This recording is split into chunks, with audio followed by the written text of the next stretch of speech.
Okay, so you're interested in the history of the papacy. Indeed. Cool. Yeah. The stack of excerpts you sent over from historical and theological texts with all your notes, Yeah. it's like you're going for a deep dive into the really early church.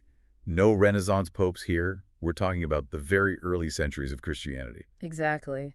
And what's fascinating is that this period often challenges our preconceived notions of papal authority. Okay. We're about to uncover a story that's way more complicated, with unique power dynamics, theological debates, and even a bit of historical intrigue. I am here for it. Yeah. A lot of your notes reference a piece by Guettée. Right. Is that a central figure in understanding how the early church was structured?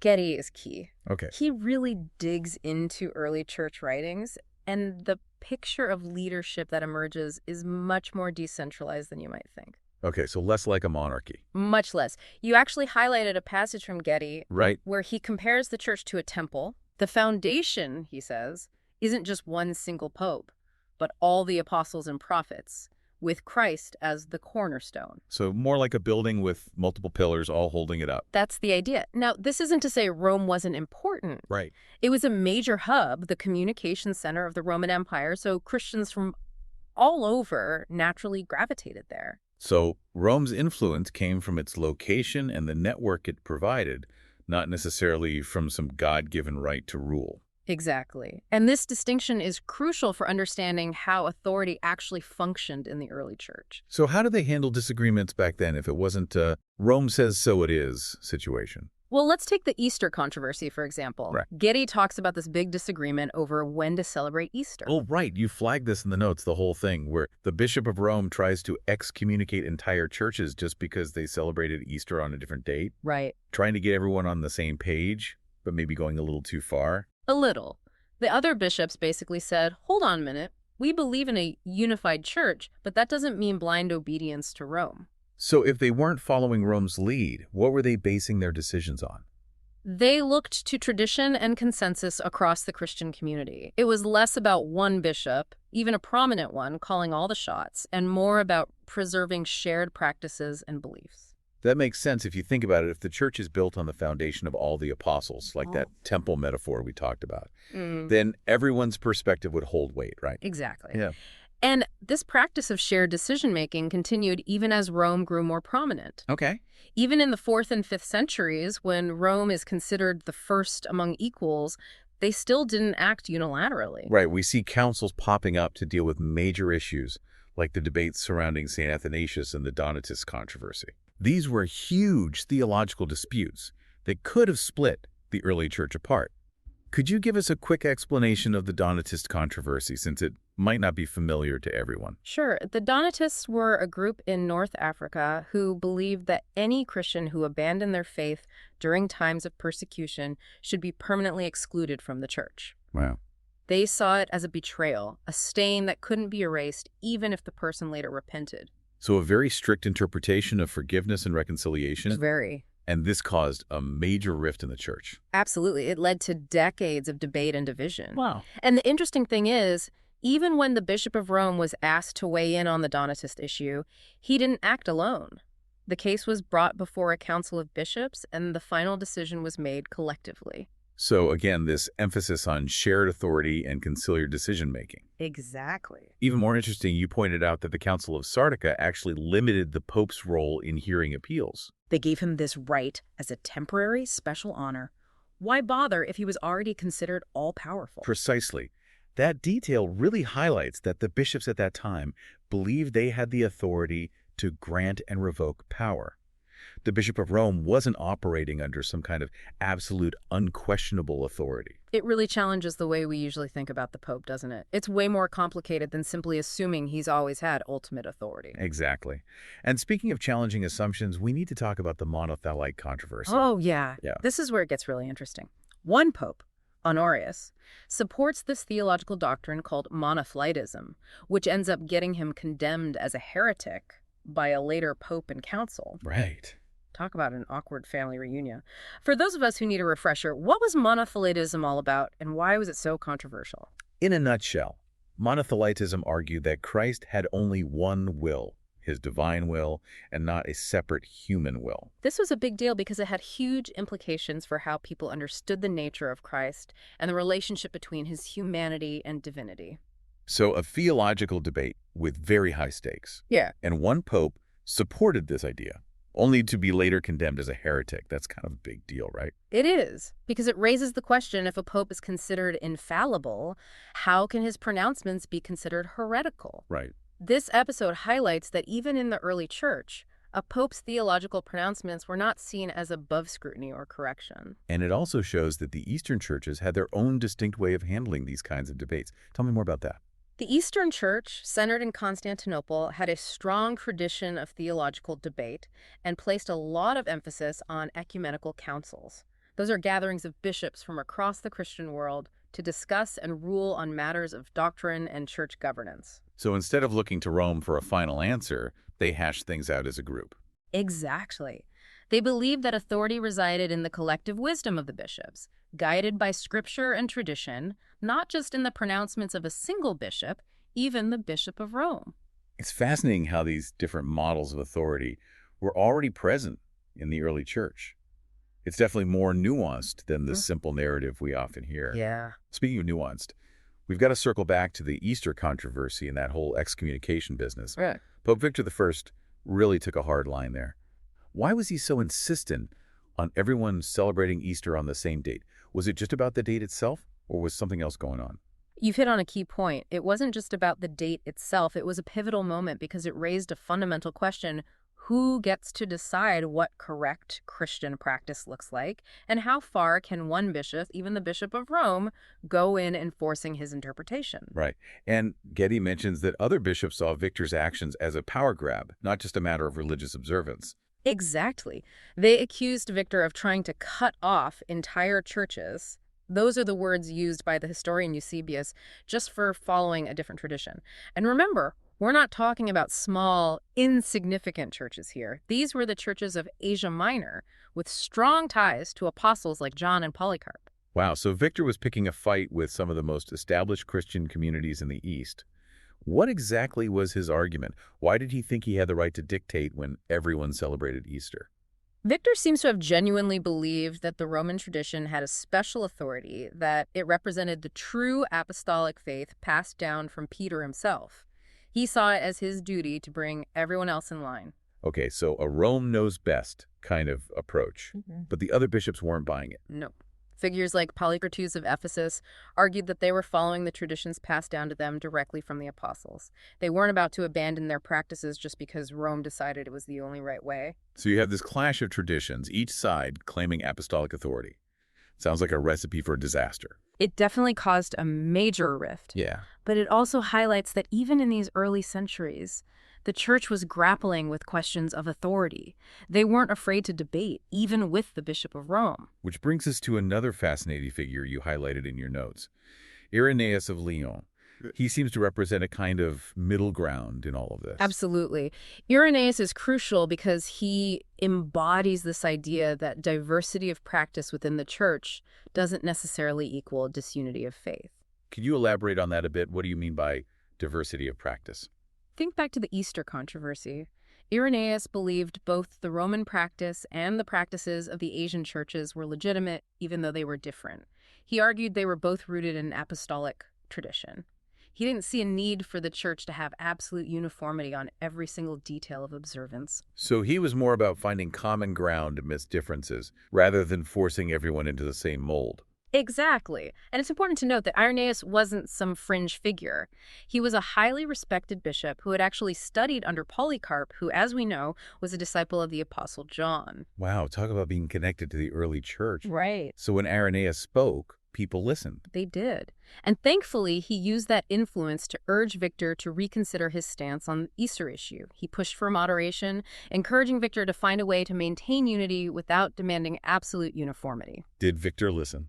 It's hard to say for sure, but it seems Irenaeus' plea for a more moderate approach did have an impact. The excommunications didn't stick, and the churches eventually found a way to resolve the Easter dispute without a complete schism. A point for Irenaeus and the power of seeking understanding over absolute control. So what are the big takeaways from Irenaeus' approach to leadership in the early church?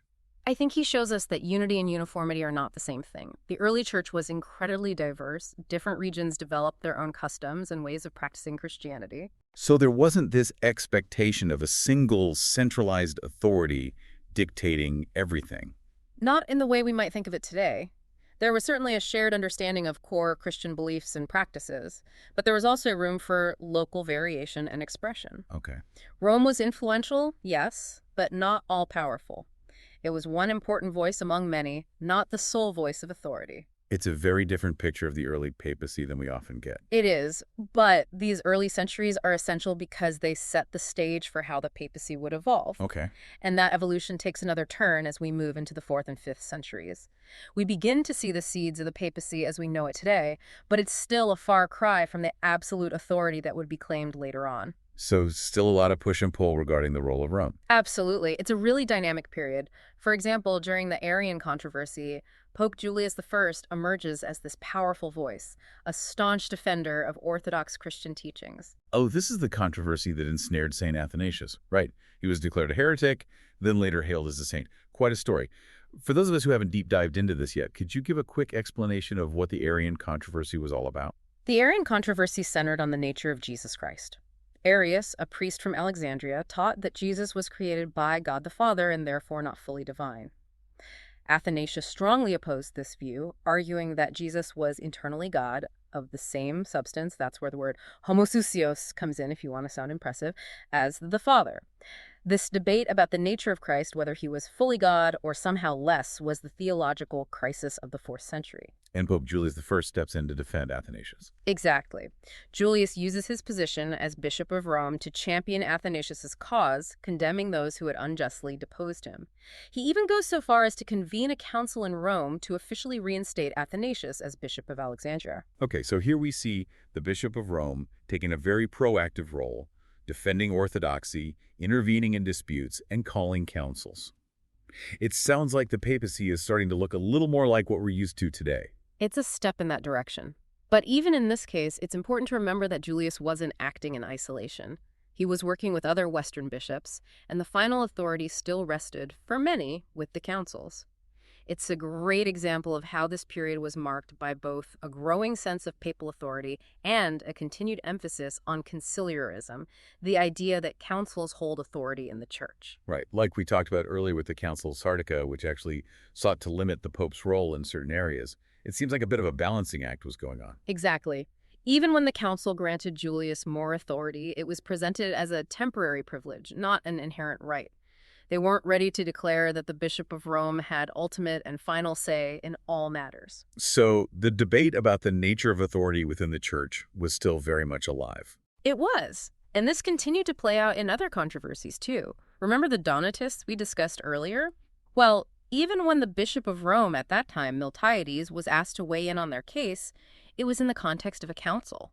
So even when the Bishop of Rome was involved in these major disputes, Right. he wasn't acting as a supreme independent authority. He was part of a larger system of church governance. Exactly. And that's an important point to keep in mind as we move into the later centuries of the first millennium. The papacy continues to evolve, with figures like Pope Leo pushing for greater recognition of Roman authority. But even as these claims are being made, Right. there's still a lot of pushback and debate within the church. Okay, so let's talk about Leo. Yeah. He's often seen as one of the key figures in establishing papal authority. He is. What did he bring to the table, and what kind of pushback did he face? Leo I, who became pope in the mid-5th century, was a formidable figure, a powerful speaker, and a skilled theologian. He became pope during a time of immense upheaval and instability, with the Western Roman Empire crumbling around him and all sorts of theological controversies brewing. Talk about a trial by fire. You could say that. Yeah. But Leo rose to the challenge. He's probably best known for his strong defense of Orthodox Christian teachings during the debates about the nature of Christ. Right. And he used this moment to make some pretty bold claims about the authority of the Bishop of Rome. What kind of claims are we talking about? Leo really emphasized the idea that the Bishop of Rome was the direct successor of Peter. The Apostle Jesus said he would build his church upon. Right. Leo argued that this lineage gave him a special, unique authority over the universal church. Okay. He even started using the phrase Petrine primacy to describe this concept. So he's drawing a direct line from Peter to himself, Right. arguing that this gives him a special claim to leadership within the church. Exactly. He saw himself as inheriting Peter's mantle, so to speak, and believed this gave him a unique role in guiding and protecting the church. So this is a pretty big deal in the development of the papacy. It is. He's really pushing the envelope in terms of asserting Roman authority. But you said there was pushback to his claims. There was, and it came from a pretty significant source, the Council of Chalcedon, one of the most important ecumenical councils in church history. Okay.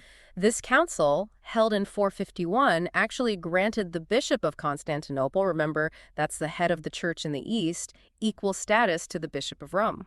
Wow. So they basically said, we're not really convinced by your whole Petrine primacy argument. Essentially, they recognized Rome as an important center of the church, but they weren't willing to concede that Rome had some kind of supreme authority over everyone else. So even as Leo I is trying to assert the unique authority of the papacy, he's facing resistance from other parts of the church. Right. This tension between East and West, Rome and Constantinople, it seems like a recurring theme. It definitely is. And this tension only intensifies in the centuries that follow. After Leo, we see other popes like Gelasius the Sooth and Gregory the Great continuing to wrestle with the question of papal authority, what it means, how far it extends, and what its limits should be. Let's dive into their stories a bit. What did Gelasius and Gregory bring to this conversation about the nature of papal authority? They sound like fascinating figures. They are. Gelasius the Sooth, who became pope in the late 5th century, is interesting because he really tries to define the relationship between spiritual and temporal power, that is, the power of the church versus the power of the state or secular rulers. Right. He's the one who famously talked about there being two swords, the spiritual sword wielded by the church and the temporal sword wielded by the state. So he's trying to draw boundaries between church and state. Exactly. But here's where it gets interesting. Okay. While he argues for a distinction between these two spheres of authority, he also argues that the spiritual sword, the authority of the church, is superior to the temporal sword. So he's not just saying, hey, you do your thing, we'll do ours. He's saying the church has a higher authority. He is. And this becomes a really important idea that later popes would use to justify their intervention in political affairs. If the church has a higher authority, it gives them a reason to speak out against or even challenge the actions of rulers and governments. So Gelasius is laying the groundwork for some serious power struggles down the road. Definitely. But he also tries to strike a balance. He insists that while the church has this higher authority, it shouldn't interfere in the legitimate affairs of the state. Okay. But the state, on the other hand, should recognize and respect the authority of the church in spiritual matters. Sounds like a very delicate dance. Asserting authority without overstepping boundaries is never easy. Right.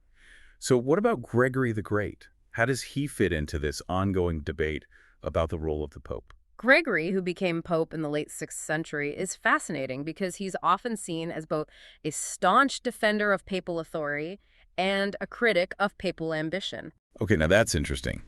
How do those two things coexist in one person? Well, here's the thing. Gregory really did believe in the unique position of the Bishop of Rome. Okay. He saw him as the successor of Peter, holding a special place within the church. Right. However, he was also very wary of popes claiming too much power for themselves. He thought that could be very dangerous both for the church and for the pope himself. What kind of dangers did he see? Gregory was worried that a focus on worldly power and prestige would corrupt the church, distracting it from its true spiritual mission. He famously criticized the Patriarch of Constantinople for calling himself Universal Bishop, a title that implied authority over all other bishops, arguing that it was a prideful and arrogant title that no bishop should ever use. So he believed in the special role of the Bishop of Rome, but he didn't think that gave him the right to lord it over everyone else. Right. He was concerned about the corrupting influence of power, even within the church. Exactly. He saw the Bishop of Rome as a shepherd, a servant leader, not as some kind of absolute monarch lording it over all the other bishops. And his perspective is really important because it reminds us that even as the papacy was evolving and gaining more influence, There were still voices within the church who were cautious about too much centralization of power. They believed that the church's strength lay in its conciliar structure, the shared authority of bishops, not in a top-down hierarchy. It's a perspective we still see echoed today in debates about the structure and governance of the church. Yeah. This push and pull between different models of authority is fascinating. But even with these dissenting voices, it seems like the papacy continued to accrue more power and influence. At what point does this really come to a head? When does the conflict between Rome and Constantinople reach a boiling point? We really see this clash of visions play out dramatically in the 9th century with Pope Nicholas II and Photius, the Patriarch of Constantinople. This confrontation was a pivotal moment in the history of the papacy, and it really set the stage for the eventual split between the Eastern and Western churches. This is the part of the story I've been waiting for. Give us the rundown. Who were these guys and what caused this epic showdown? Well, that's a story for another deep dive. Oh, man. You're killing me. Looks like we'll have to leave our listeners hanging on that cliffhanger. Yeah. But seriously, this has been a fascinating look into the early church and the development of the papacy. Thanks for sharing your expertise with us. It's been my pleasure. Always happy to talk early church history.